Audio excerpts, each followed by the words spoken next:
नमस्कार, एक बार फिर से आप सभी का बहुत-बहुत स्वागत है हमारे यूट्यूब चैनल पे। आज फिर से मैं आप सभी के लिए क्लास 6 इतिहास चैप्टर 3 है ये, जिसका नाम है आरंभिक नगर। चैप्टर 3 है ये क्लास 6 का हिस्ट्री इतिहास और इसका नाम है आरंभिक नगर। कहने का तात्पर्य ये है कि शुरुआती समय में शहर कैसे हुआ करते थे।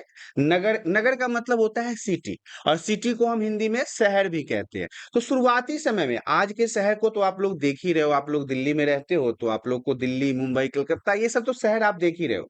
लेकिन हम शुरुआती शहर की बात कर रहे हैं। तो इस चैप्टर में हमें ना शुरुआत के शहरों के बारे में ही पढ़ना है। तो सबसे पहले हम शुरुआत करते हैं हड़प्पा संस्कृति से। हड़प्पा की कहानी क्या है? देखिए, अगर आपसे पूछा जाए कि हड़प्पा के बारे में बताओ, तो हड़प्पा एक संस्कृति थी, हड़प्पा एक सभ्यता था जिसमें हजारों लोग रहते थे। अब उसी के बारे में हम बात करेंगे। सिंधु घाटी सभ्यता आज से 4700 वर्ष पहले फली और फूली थी। फली फूली कहने का मतलब कि आज से 4700 साल पहले सिंधु घाटी सभ्यता प्रचलन में था। उस जमाने में नगर मुख्य रूप से सिंधु नदी के मैदानों में बने हुए थे। सिंधु नदी नदी जो है ना, सिंधु नदी, इसके अगल बगल में जितने जमीन हुआ करते थे उसमें ये शहर बना हुआ था। क्योंकि उस समय के लोगों को ना पानी की आवश्यकता ज्यादा होती थी और आजकल के समय के मोटर, हैंडपंप, कुआं ये सब तो नहीं था उस समय में। लोग नदियों, तालाबों के पानी से ही काम चलाते थे। तो कहा गया है कि उस समय के जितने भी, उस जमाने के जितने भी शहर हुआ करते थे वो नदियों के किनारे बसते थे। लेकिन सबसे पहला खोजा जाने वाले शहर का नाम क्या था? हड़प्पा था। जिसका खोज सबसे पहले हुआ वो शहर का नाम क्या था? हड़प्पा था। तो याद रखिएगा, हड़प्पा शहर का खोज सबसे पहले हुआ था। इसीलिए इस सभ्यता को हम हड़प्पा सभ्यता भी कहते हैं।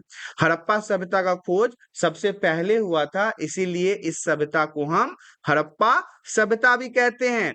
उस उसी समय के आसपास दुनिया के अन्य भागों में भी नदी घाटी सभ्यताओं का विकास हुआ था। देखिए, जब हमारे यहाँ हड़प्पा संस्कृति का विकास हो रहा था, वैसे ही दुनिया के अलग अलग जगहों पे अलग अलग नदियों के किनारे अलग अलग सभ्यताओं का विकास हो रहा था। अब हम बात करेंगे उन सभ्यताओं में, जैसे टिग्रीज है, यूफ्रेटिस है। ये नदी जो है, इसके आसपास मेसोपोटामिया की सभ्यता का विकास हुआ।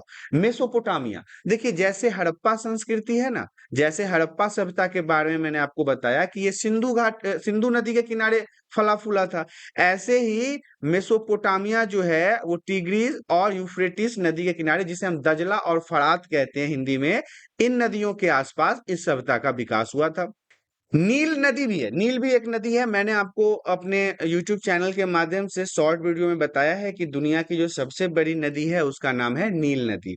तो नील नदी के पास भी मिस्र की सभ्यता का विकास हुआ। समझिएगा बात को, क्या कह रहा है कि सिंधु नदी के आसपास हड़प्पा सभ्यता का विकास हुआ, दजला और फरात नदी के पास मेसोपोटामिया सभ्यता का विकास हुआ। इसके साथ साथ मिस्र की जो सभ्यता थी वो नील नदी के किनारे विकास हुआ। लेकिन जितनी भी सभ्यताएं आपने अभी तक पढ़ा है वो सभी कहीं ना कहीं नदियों के किनारे ही विकास किया है। चीन की सभ्यता की अगर हम बात कर ले, चीन देश के बारे में तो आपने सुना होगा। हमारे भारत का पड़ोसी देश है चीन, चाइना जिसको कहते हैं। चले तो चांद तक, नहीं तो शाम तक। मतलब यहाँ पे बने हुए सामान का ना कोई भरोसा नहीं होता, कब तक चलेगा कब खत्म हो जाएगा। तो हम चीन की सभ्यता की अगर हम बात कर ले, तो ये भी हुआंगो एक नदी है चीन में। कौन सा नदी? हुआंगो। हुआंगो नदी के निचले हिस्से में यहाँ पे यह सभ्यता का विकास हुआ था।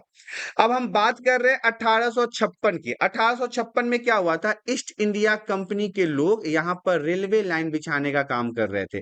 1856 में ईस्ट इंडिया कंपनी के बारे में मैंने आपको बताया है ना, अंग्रेज, ब्रिटिश, जो अंग्रेज आए थे उन्हीं को तो हम ईस्ट इंडिया कंपनी के नाम से जानते हैं। जैसा कि मैंने आपको बताया, इससे पहले के चैप्टर में भी हमने ईस्ट इंडिया कंपनी के बारे में डिटेल से बात किया था। आप सभी बच्चों को इसलिए मैं बार बार बोलता हूं कि जितनी भी वीडियोस आ रहे हैं ना, उन्हें बड़े ध्यान से देखें, वो आपके एग्जाम के लिए काफी महत्वपूर्ण होगा।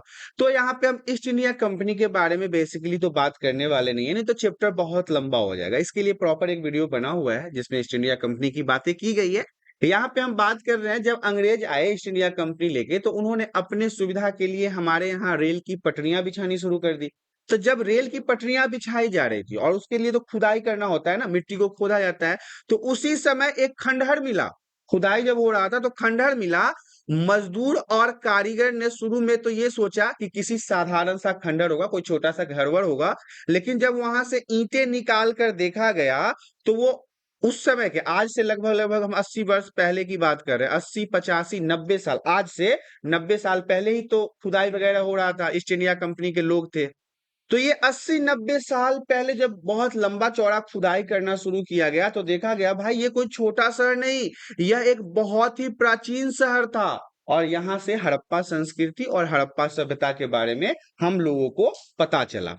नेक्स्ट पॉइंट हमारा कहता है सिंधु घाटी सभ्यता के अन्य महत्वपूर्ण पुरा स्थल के नाम। ये सिंधु घाटी सभ्यता की जो मैं बात कर रहा था, जो सिंधु नदी के किनारे बसा हुआ था, तो अब इस सभ्यता में मैं कुछ प्रमुख शहरों के नाम बताता हूँ या फिर प्रमुख स्थान के नाम के बारे में बताता हूँ। जैसे कि आज हमारा भारत है, तो भारत के अंदर दिल्ली को सब जानता है, मुंबई को सब जानता है, बिहार को सब जानता है, पटना को सब जानता है। तो ऐसे ही उस समय भी शहर हुआ करते थे, क्योंकि हमारा तो चैप्टर ही शहरों के बारे में पढ़ना है ना।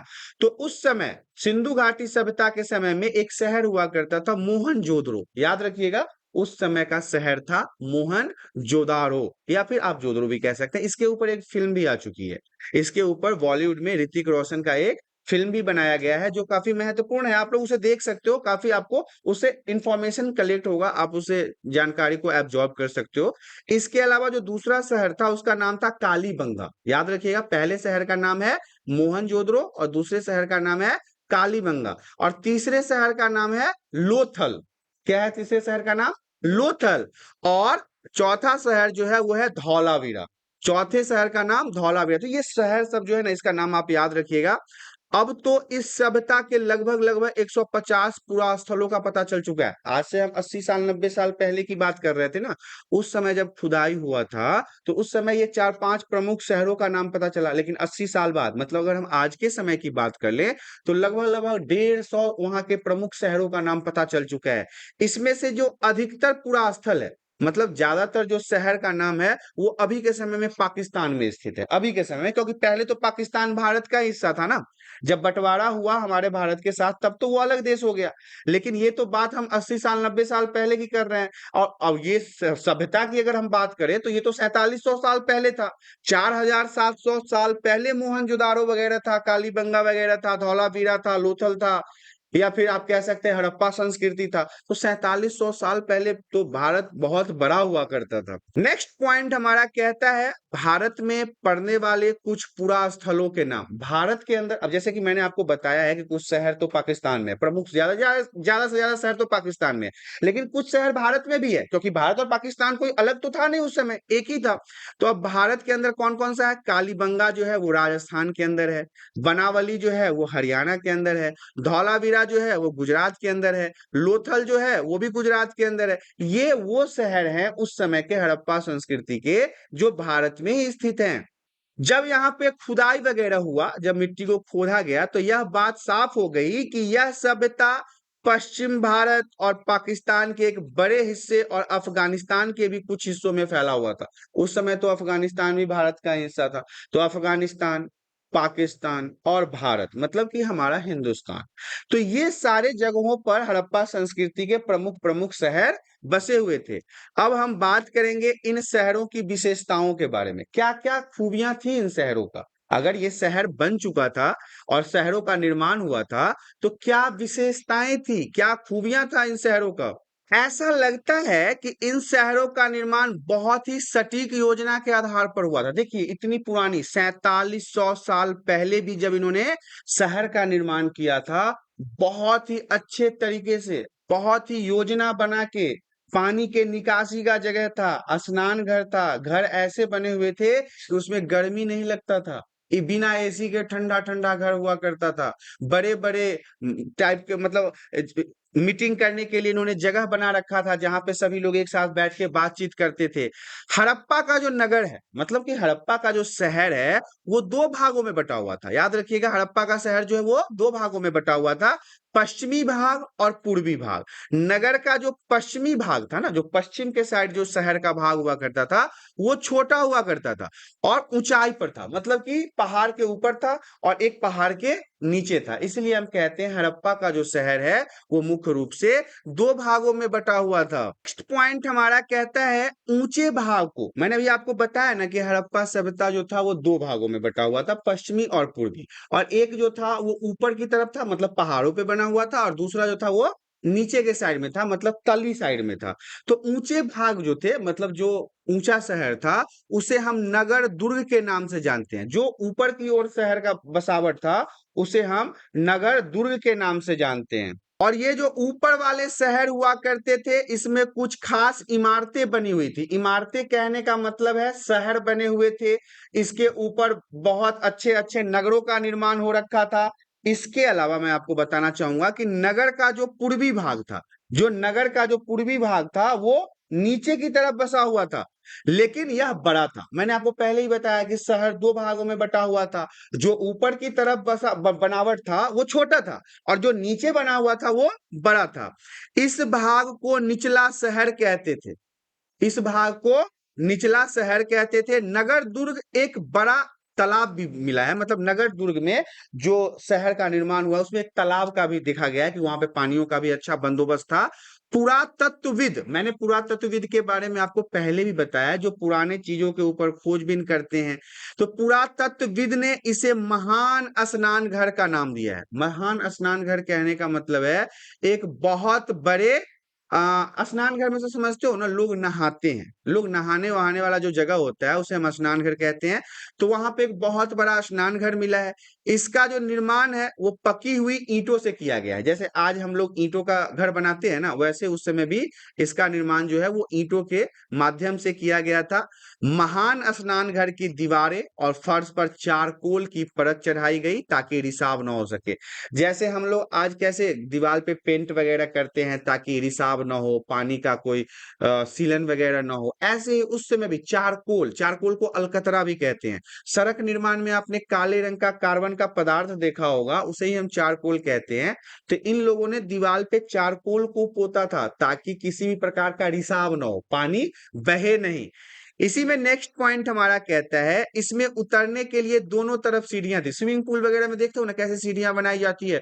सोचो आज के समय में हम लोग स्विमिंग पूल वगैरह में सीढ़ियां बनाते हैं, ये उस समय भी बना रखे थे। आज से 4700 साल पहले, 4700 साल पहले भी इन लोगों ने जो डिजाइन बनाया था ना, उसमें भी सीढ़ियां मौजूद थी और चारों तरफ कमरे बने हुए थे, घर बना हुआ था। इतिहासकारों का अनुमान है कि यहाँ पर विशेष अवसर पर विशिष्ट नागरिक स्नान किया करते थे। मतलब एक अच्छे समय पर नागरिकों को, किसी महान नागरिकों को या कहिए किसी अतिथि को वहां पे नहलाया जाता था।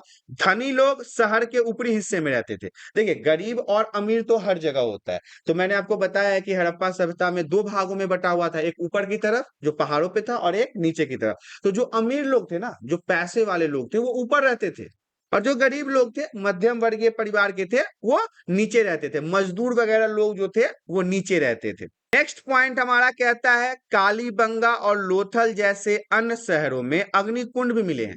लोथल और कालीबंगा जो शहर है हड़प्पा सभ्यता का, इसके अंदर अग्निकुंड भी मिला है, मतलब आग को जलाने वाला कुंड। संभवतः यज्ञ करने के लिए, आज तो छोटा छोटा यज्ञ का कुंड होता है, लेकिन उस समय इन लोगों ने बड़ा बड़ा कुंड रखा था। किसके लिए? पूजा पाठ में, यज्ञ करने के लिए। हड़प्पा, मोहनजोदड़ो, लोथल जैसे नगरों में बड़े बड़े भंडार गृह मिले हैं। भंडार गृह कहने का मतलब ऐसा ऐसा सिस्टम मिला है जिसमें अनाजों को जमा करके रखा जाता था। जहां पे अनाजों को जमा करके रखा जाता है ना, उसे हम भंडार गृह कहते हैं। नेक्स्ट पॉइंट हमारा कहता है पक्की ईंटों का प्रयोग। पक्की ईंटों कहने का मतलब है कि ईंट बनाने के समय आपने देखा होगा कि मिट्टी के फर्मा में कच्ची ईंटों को गूंद कर उसमें डाला जाता है। तो वो तो कच्चा ईंट हो गया। लेकिन फिर अगर उसको आग में जो पकाया जाता है भट्ठी के अंदर, तो उसे हम पकी ईंट कहते हैं। तो वहां का जो घर था हड़प्पा सभ्यता के अंदर, उसमें ज्यादातर जो घर था वो पकी हुई ईंटों का ही बना हुआ था। आज की तरह ईंट एक ही आकार के हुआ करते थे, ये नहीं कि कोई बड़ा ईंट है कोई छोटा ईंट है, ऐसा नहीं, एक ही आकार का ईंट था। इससे यह पता चलता है कि हड़प्पा संस्कृति के अंदर कारीगर जो थे, जो काम करने वाले थे, वो काफी कुशल थे। ईंटों को इंटरलॉक पैटर्न से जोड़ा जाता था, मतलब हुक के माध्यम से जोड़ा जाता था।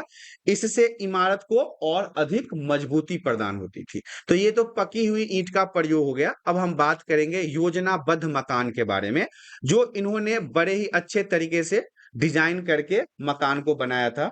घरों की दीवारें मोटी और मजबूत होती थी। कुछ मकान तो 2 मंजिले भी हुआ करते थे। आज जैसे हम सेकेंड फ्लोर थर्ड फ्लोर वाला मकान देखते हैं ना, वैसे ही हड़प्पा सभ्यता के अंदर भी होता था, घर के ऊपर मकान। तो इससे इस जमाने की अगर हम बात कर लें तो वास्तुकला का पता चलता है। उस समय भी लोग वास्तु के हिसाब से घर बनाते थे। एक घर में अक्सर एक रसोई जरूर हुआ करता था, किचन वगैरह, जो आज भी होता है।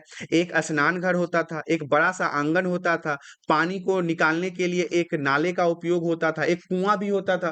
तो ये सारी चीजें आज भी आप गांव में देखते होंगे कि एक घर जो होता है उसके अंदर एक आंगन होता है, एक स्नान घर होता है, एक टॉयलेट रूम होता है, एक कुआं वगैरह या चापाकल या जो भी हो, ये सारी चीजें तो आज भी देखने को मिलता है। अब हम बात करेंगे सड़कें और नालियों के बारे में। सड़क जिसके ऊपर ये लोग चलते थे, और नालियां जिसके माध्यम से इनके घर से जो वेस्टेज वाटर होता था, पानी होता था, उसे वो बाहर निकाल देते थे। सड़क पर ईंटें बिछाई जाती थी। आज भी गांव में आपने देखा है ना, कई सारे ऐसे सड़कें होती है जो ईंटों का बना होता है, जिसे हम खड़ंजा कहते हैं। तो उस समय भी सड़कों पर ईंटों का उपयोग होता था। सड़कें आपस में समकोण पर काटती थी, मतलब सीधी सीधी सड़कों हुआ करती थी। नालियों का जाल भी था। घर से, हर एक घर से एक नाली का निर्माण किया गया था, जिससे पानी बाहर निकल सके। हर घर से निकलने वाले नाली जो थी वो सड़क के नाली से मिलती थी। मतलब छोटी छोटी नालियां निकल के घरों से एक बड़ी नालियों में मिलता था, और वो बड़ी नालियों के माध्यम से उसे बाहर निकाल दिया जाता था। और नाली जो होता था वो खुला नहीं होता था, ताकि मच्छर न लगे, गंदगी न फैले, दुर्गंध न फैले। उन्हें पत्थर की सिलियों से ढक दिया जाता था, और थोड़े थोड़े अंतराल पर इसमें मेन होल जैसे बने होते थे, ताकि सफाई हो सके। जैसे आपने दिल्ली में सीवर वगैरह को देखा होगा, एक होल होता है उसके अंदर, जहाँ बाद में उसके ढक्कन को हटाकर उसको साफ किया जाता है। ऐसा ही कुछ उस समय भी हुआ करता था।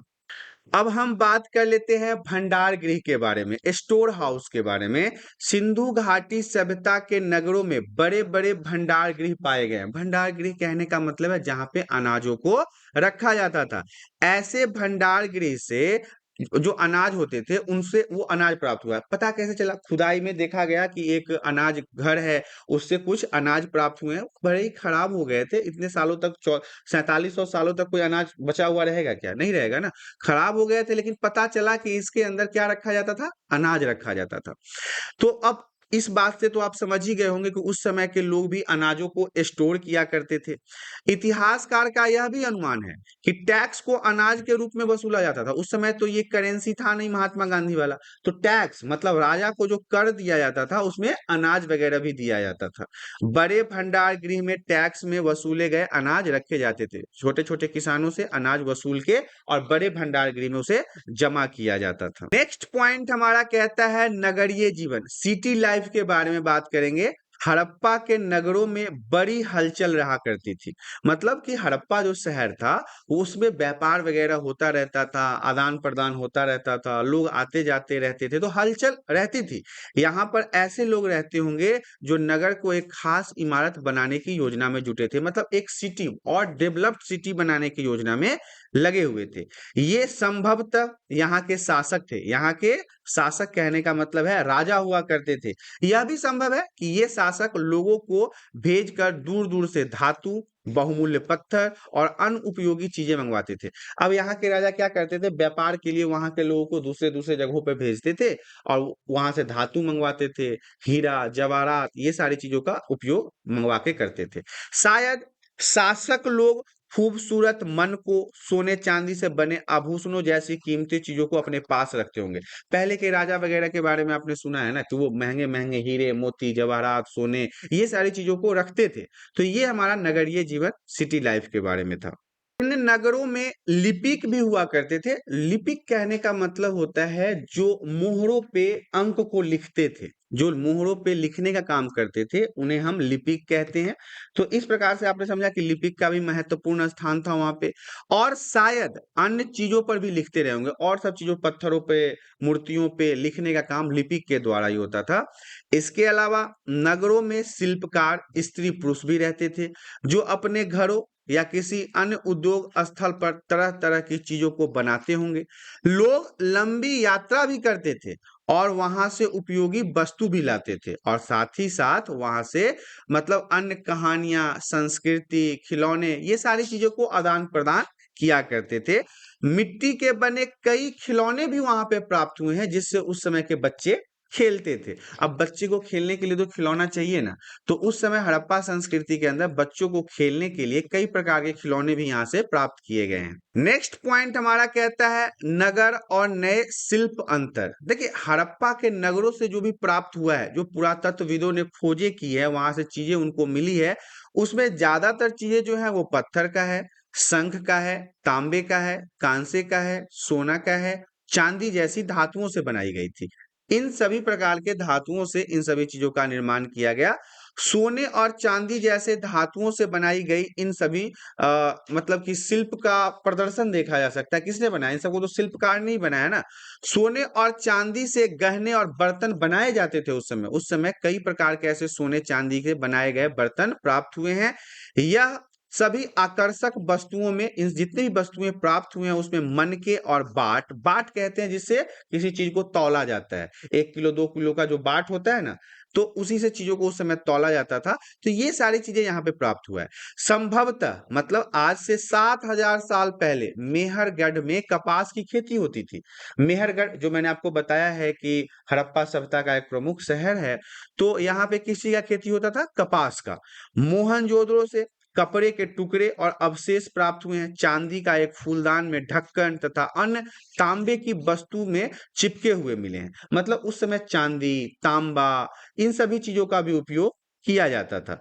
पक्की मिट्टी तथा फियांस से बनी तकलियां और सूत कताई के संकेत मिले, जो चरखा वगैरह होता था जिससे सूत की कटाई होती थी, ये सारी चीजों का भी अवशेष यहाँ से प्राप्त हुआ है। नेक्स्ट पॉइंट, अब हम विशेषज्ञ एक्सपर्ट के बारे में जान लेते हैं कि एक्सपर्ट का, विशेषज्ञ का क्या कहना है। विशेषज्ञ उसे कहते हैं जो खास चीज को बनाने के लिए खास प्रशिक्षण लेता है। मतलब एक ऐसा व्यक्ति जो किसी खास चीजों को बनाने में अपना महारत हासिल कर लेता है, जैसे पत्थर को तराशना हो गया, या फिर मनके को चमकाना हो गया, या फिर मोहरों को बनाना हो गया, या फिर किसी चीज के ऊपर अंकित किसी चीज को लिखना हो गया, टाइप करना हो गया, अंकित करना हो गया। तो ये सारी चीजें जो है उसको विशेषज्ञ के रूप में जाना जाता है। नेक्स्ट पॉइंट हमारा है फ्योन्स। अब फ्योन्स क्या है? पत्थर और शंख। पत्थर के बारे में आपको पता है और शंख के बारे में पता है। शंख एक प्रकार का कीट है जो समुद्र के अंदर मिलता है, तो इससे प्राकृतिक तौर पर पाए जाते हैं। लेकिन फ्योन्स जो है वो कृत्रिम रूप से तैयार किया जाता था। कृत्रिम रूप से कहने का मतलब है इसे हाथ से बनाया जाता था। लेकिन पत्थर और शंख जो है वो प्राकृतिक है, वो प्रकृति ने बनाया है। लेकिन फ्योन्स जो था उसे आम इंसानों के द्वारा बनाया गया था। बालू और स्फटिक पत्थरों को चूर्ण को गोंद में मिलाकर उनसे बनाई जाती थी क्या? फ्योन्स। उसके बाद इन वस्तुओं पर एक चिकनी परत चढ़ाई जाती थी। इस चिकनी परत के रंग जो थे वो प्रायः नीले, हल्के समुद्री हरे होते थे। फ्योन्स से क्या क्या बनता था? मनके, चूड़ियां, बालें, छोटे बर्तन इत्यादियों का निर्माण जो है वो फ्योन्स से बनाया जाता था। नेक्स्ट पॉइंट हमारा कहता है कच्चे माल की खोज में कौन कौन से कठिनाइयां आई। कच्चे माल कहने का मतलब है, अगर अगर आप कच्चे आलू की बात कर लो, मक्का की बात कर लो, गेहूं की बात कर लो, तो ये सब कच्चे माल में आते हैं ना। मतलब अगर सही से नहीं रखा जाए तो ये खराब हो जाते हैं। तो कच्चा माल उन पदार्थों को कहते हैं जो या तो प्राकृतिक रूप से मिलते थे, या फिर किसान या पशुपालक उनका उत्पादन करते थे। जो किसानों के द्वारा उगाया जाता था या जो पशुपालक के द्वारा उगाया जाता था, इसे हम क्या कहते हैं? कच्चा माल कहते हैं। जैसे लकड़ी हो गया, धातुओं के अयस्क हो गए, ये प्राकृतिक रूप से उपलब्ध कच्चे माल हुआ करते थे। इनमें फिर से कई तरह की चीजों का निर्माण किया जाता था। मिसाल के तौर पे किसानों द्वारा पैदा किए गए जो कपास होते थे उसे हम कच्चा माल कहते हैं, लेकिन बाद में कताई बुनाई करके उसे कपड़े के रूप में कन्वर्ट किया जाता था, कपड़े के रूप में बनाया जाता था। हड़प्पा के लोगों को कई चीजें वहीं मिलती थी, लेकिन तांबा, लोहा, सोना, चांदी और बहुमूल्य पत्थर जो है वो उन्हें दूर दूर से खरीद के लाना पड़ता था। नेक्स्ट पॉइंट हमारा कहता है तांबे का आयात। हड़प्पा के जो लोग थे वो तांबे का आयात आज के राजस्थान,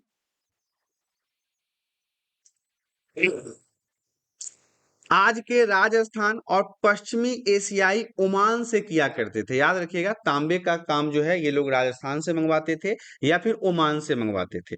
वहीं पे अगर हम टीन की बात कर लें तो टीन का उपयोग ये लोग, टीन की खरीदारी ये लोग ईरान से किया करते थे, अफगानिस्तान से किया करते थे और उससे क्या बनाते थे, फिर कांसा बनाते थे।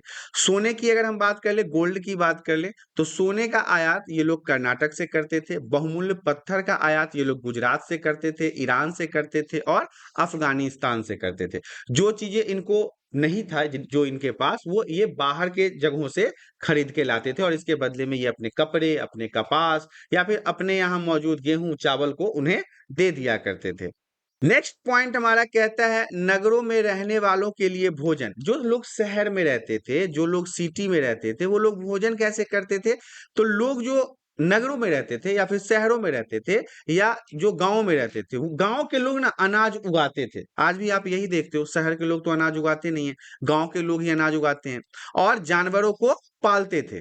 किसान और चरवाहे शहरों में रहने वाले शासकों, लेखकों और दस्तकारों को खाने का सामान दिया करते थे। जो गांव में किसान होते थे वही शहरों के लोगों का पेट भरते थे। नेक्स्ट पॉइंट हमारा कहता है हड़प्पा के लोग किस तरह से फसल उगाते थे। हड़प्पा सभ्यता के अंदर रहने वाले लोग खेती कैसे करते थे? पौधों के अवशेषों से पता चलता है कि हड़प्पा के लोग गेहूं उगाते थे। याद रखिएगा, हड़प्पा के लोग गेहूं की खेती किया करते थे, जौ की खेती करते थे, दालें उगाते थे, मटर उगाते थे, धान उगाते थे, तिल उगाते थे, सरसों जैसे फसल को खेती के रूप में उपयोग में करते थे। नेक्स्ट पॉइंट हमारा कहता है हड़प्पा जमीन की जुताई कैसे करते थे। खेती करने के लिए आपको पता है कि जमीन को खोदना पड़ता है। तो अब यही कहा गया है कि हड़प्पा के अंदर जो लोग होते थे, हड़प्पा सभ्यता के अंदर जो लोग हुआ करते थे, वो अपने जमीन पर खेती करने के लिए जमीन की जुताई कैसे करते थे? तो जमीन की जुताई के लिए हल का प्रयोग किया जाता था। हड़प्पा काल के हल तो नहीं बच पाए, लेकिन वो प्रायः किस चीज से हल बनाते थे? लकड़ी से बनाते थे। हल का जो आकार है उसके आकार में खिलौना प्राप्त हुआ है। वहां पे जो अवशेष था ना, उस अवशेष में हल के समान खिलौने प्राप्त हुए हैं। इससे पता चलता है कि उस समय के लोगों को हल के बारे में पता था। इस क्षेत्र में बारिश कम होती थी, इसलिए सिंचाई के लिए लोग अन्य तरीके अपनाते थे। संभवतः पानी को बचाने के लिए अलग अलग प्रकार के उपायों को करते थे और सिंचाई के लिए वो पानी को जमा किया करते थे। हड़प्पा के लोग के जानवर, हड़प्पा के जो लोग थे वो किस प्रकार के जानवरों को रखते थे, किस प्रकार के जानवरों को पालते थे? हड़प्पा के जो लोग हैं ना, वो मुख्यतः गाय, भैंस, भेड़ और बकरियों को पालते थे। बस्तियों के आसपास तालाब और चारागाह होता था जहां पे इन जानवरों को ले जाया जाता था और घास को खिलाया जाता था।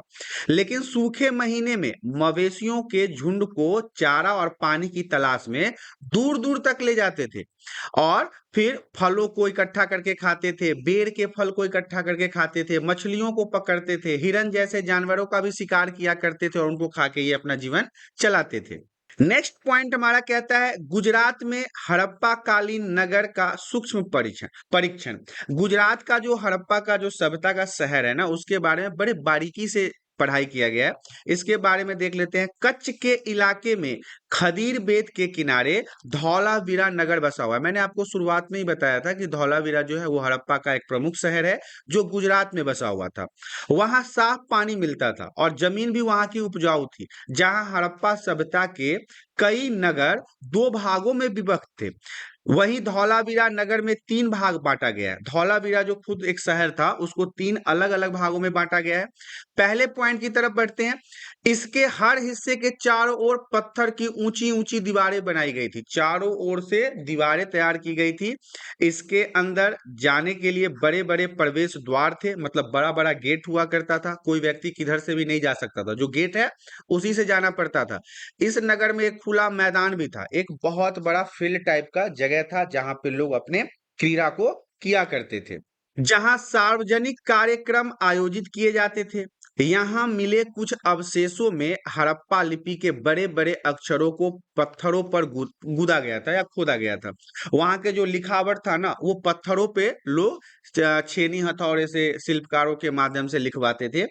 इन अभिलेखों को संभवतः लकड़ी से जोड़ा जाता था, और यह एक अनोखा अवशेष है क्योंकि आमतौर पर हड़प्पा के लेख जो है वो मोहर जैसे छोटी छोटी वस्तुओं पर पाए जाते थे। गुजरात की अगर हम खंबात खाड़ी में मिलने वाले साबरमती की एक उपनदी के किनारे बसा एक सभ्यता था जिसका नाम था लोथल। याद रखिएगा, गुजरात के खंबात की खाड़ी में साबरमती की एक उपनदी है जिसके किनारे एक लोथल शहर भी बसा हुआ था। मैंने लोथल के बारे में भी बात किया था। ऐसे स्थान पर बसा था जहां कीमती पत्थर, कच्चा माल आसानी से मिल जाता था। लोथल शहर जो था वहां पे कीमती पत्थर आसानी से मिल जाता था, वहां पे मतलब कच्चा माल आसानी से मिल जाता था। यह पत्थरों, शंखों, धातुओं से बनाई गई चीजों का महत्वपूर्ण केंद्र था। यहाँ से लोग आते थे और पत्थरों से, धातु से बनी हुई चीजों को खरीद कर ले जाते थे। इस नगर में एक भंडार गृह भी दिखा गया है, मतलब कि खुदाई के दौरान एक भंडार गृह भी प्राप्त हुआ है। जो मोहर था, मोहर भी प्राप्त हुआ है, मुद्रांकन भी प्राप्त हुआ है। गीली मिट्टी से, मतलब मिट्टी को पानी के साथ गूंद के ये इन चीजों का निर्माण करते थे। अब हम बात करेंगे मुद्रा के बारे में, मुद्रांकन के बारे में और मोहर बंदी के बारे में।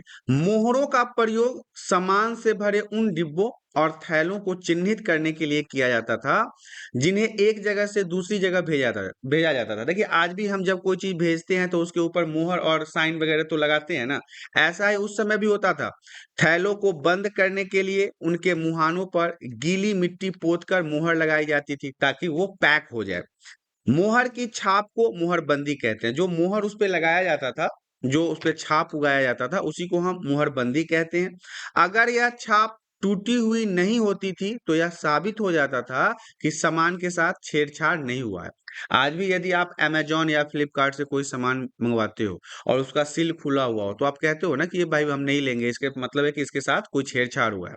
लेकिन ऐसा ही कुछ उस समय भी होता था। जब भी वो कोई सामान भेजते थे तो उसके गीली मिट्टी के ऊपर मुहर लगाते थे, और अगर वो गीली मिट्टी टूटी हुई होती थी तो इसका मतलब यही होता था कि उसके साथ छेड़छाड़ हुआ है, और अगर मिट्टी सही सही होती थी तो लोग समझते थे कि सामान बिल्कुल ठीक है। कहता है सभ्यता के अंत का रहस्य। अब हड़प्पा संस्कृति या हड़प्पा सभ्यता का अंत कैसे हुआ, कैसे खत्म हो गए इतने सारे लोग और इतने सारे शहर। तो देखिए, लगभग 3900 साल पहले एक बड़ा बदलाव देखने को मिलता है। बहुत बड़ा बदलाव आया इस सभ्यता में। अचानक लोगों ने नगरों को छोड़ दिया, लेखन, मुहरे और बाटों का प्रयोग बंद हो गया। दूर दूर से कच्चे माल आयात काफी कम हो गए। मोहनजोदड़ो की सड़कों पर कचरे के ढेर बनने लगे। जल निकास प्रणाली भी नष्ट हो गई और सड़कों पर ही झुग्गी नुमा घर बनाए जाने लगे। मैंने अभी तक आपको चैप्टर में बताया कि ये लोग कितने बहुत ही नेक्स्ट लेवल के थे। इनके घर बनाने का तरीका, इनका स्नान घर बनाने का तरीका, सड़कें बनाने का तरीका, जल निकास प्रणाली का तरीका, सब बहुत अच्छा था। लेकिन 3900 साल पहले इनके अंदर ये सब बदलाव होने लगा। लोग ऐसे ही रहने लगे, जैसे ही सड़कों पे गंदगी होने लगा, कचरा फैलाने लगे, नाली पानी से बह नहीं रहा है, लोग आपस में लड़ रहे हैं, न खरीद हो रहा है न बिक्री हो रहा है। तो यहाँ से सभ्यता का अंत होना शुरू हो गया। अब बात आता है कि आखिर यह सब हुआ कैसे, इस सभ्यता का अंत हुआ कैसे। तो इसका कुछ पता नहीं है। कुछ विद्वानों का अनुमान लगा के लोग कहते हैं, कुछ विद्वानों का कहना है कि वहां पे नदियां सूख गई थी, मतलब सिंधु नदी जो थी वो सूख गई। अन्य का कहना है कि जंगलों का विनाश हो गया इसलिए लोग उपट गए। इनका कारण क्या हो सकता है? ईंट पकाने के लिए ईंधन की जरूरत पड़ती थी, इसके लिए मवेशियों के लिए बड़े बड़े चारागाह की जरूरत पड़ती थी, खेती करने के लिए जमीन की जरूरत पड़ती थी। मैदान समाप्त हो जाने से भी हो सकता है कि ये लोग वहां से चले गए होंगे। देखिए, किसी भी इतिहासकार का जवाब सटीक नहीं है। सब अनुमान लगा के ही कहते हैं, क्योंकि 3900 साल पहले हम तो थे नहीं, आप तो थे नहीं, या फिर जो इतिहासकार थे वो भी नहीं थे। कोई ना कोई व्यक्ति जो है वो अनुमान लगा के बता रहा है। कुछ लोग कहते हैं कि बाढ़ आ गया था नदी में, सिंधु नदी में, बाढ़ में सब बह गए। कुछ लोग कहते हैं कि बाहर से कुछ लोग आए और इन लोगों को मार दिया। ऐसा लगता है कि शासकों का नियंत्रण समाप्त हो गया। परिवर्तन का असर बिल्कुल साफ दिखाई देता है। आधुनिक पाकिस्तान के सिंध और पंजाब की बस्तियां उजड़ गई थी। यहाँ पे बस्तियां खत्म कर दी गई थी। दक्षिण के इलाकों में नई और छोटी बस्तियों में लोग जाकर बस गए। 1400 साल बाद फिर से नगरों का यहाँ पे विकास हुआ। मतलब आप साफ साफ देखिए तो यह बताना मुश्किल है कि इनकी सभ्यता का अंत कैसे हुआ, ये खत्म कैसे हुए। जमीन बंजर हो गया इसलिए खत्म हो गए, कुछ लोग कहते हैं जंगल खत्म हो गया इसलिए खत्म हो गए, कुछ लोग कहते हैं नदी में बाढ़ आ गया इसलिए खत्म हो गए, कुछ लोग कहते हैं बाहर के कुछ उपद्रवी लोग आए और इन लोगों को मार दिया इसलिए ये लोग नष्ट हो गए। लेकिन सटीक इसका जवाब नहीं पता चलता है। अब हम बात करेंगे कुछ महत्वपूर्ण तिथियों के बारे में, डेट्स के बारे में। तो मेहरगढ़ में कपास की खेती लगभग 7000 साल पहले हुआ करता था। नगरों का आरंभ 4700 साल पहले हुआ था।